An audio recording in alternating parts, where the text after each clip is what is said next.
Good afternoon, beautiful people. Happy Tuesday. It is June 2nd, day 72. Thinking about thinking, radical understanding, finding joy out of suffering.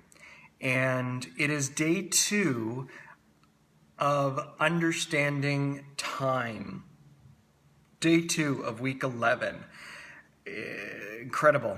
And again, today is another one of those days where I wrote this material 5 years ago, and how applicable it is today boggles my mind.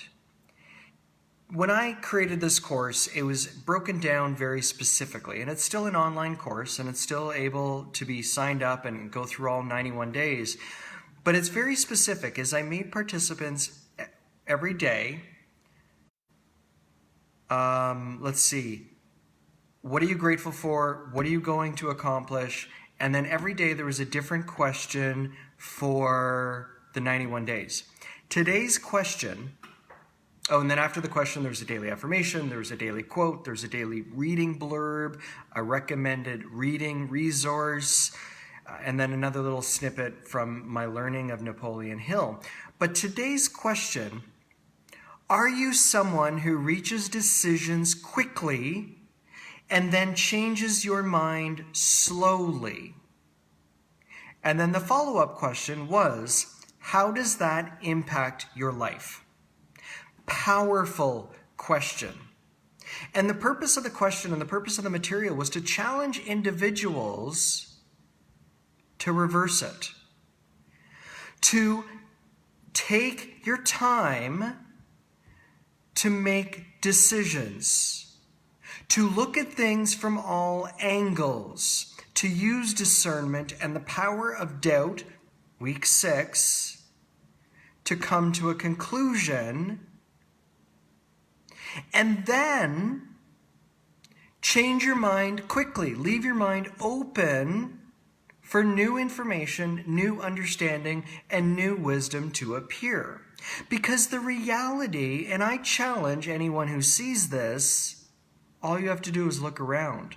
We are living in a world right now, maybe continent, and I'll go back to George Bernard Shaw, 2% of people think, 3% think they think, 95% would rather die than think. We are surrounded in a culture that makes decisions quickly and rarely, if ever, will change their mind. But all we end up having is a group of well-trained lemmings, followers, individuals that are going to do the thing, whether it's right or wrong, because it's popular. I think about being back in high school, and my parents both were, you don't have to be the popular one. You don't have to be the one to fit in. But that's what so many individuals are doing. So we live in a thought world. We live in a world where our thoughts are part of the universal thoughts. And if a group are thinking, that's going to permeate the space. Manifestation and visualization are true things, but we have to be careful of what we're holding on to. Are we holding on to an ideal that is going to push us towards a higher consciousness, or are we holding on to an ideal that is rooted in the past and rooted in herd mentality? Do you reach decisions quickly and change your mind slowly? If the answer is yes, this is an invitation. I encourage everyone in every conversation I ever have to know what you want and want it badly enough that it's easy to keep going. But it's also important to ignore present conditions and ignore present circumstances, because these are nothing more than manifestations of our past thoughts. And I contend where we are as a society today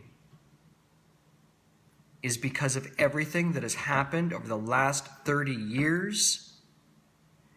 And if you don't like it today, but you've done nothing over the last 30 years, you've got another 30 years to go. As Eckhart would say, if you don't understand what I'm talking about, you just need to suffer a little bit more. That was the harsh reality that I had to learn along my journey. I truly do love you. I love all of you. And I encourage you all to be kind to yourself and to others. We don't get out of this world alive.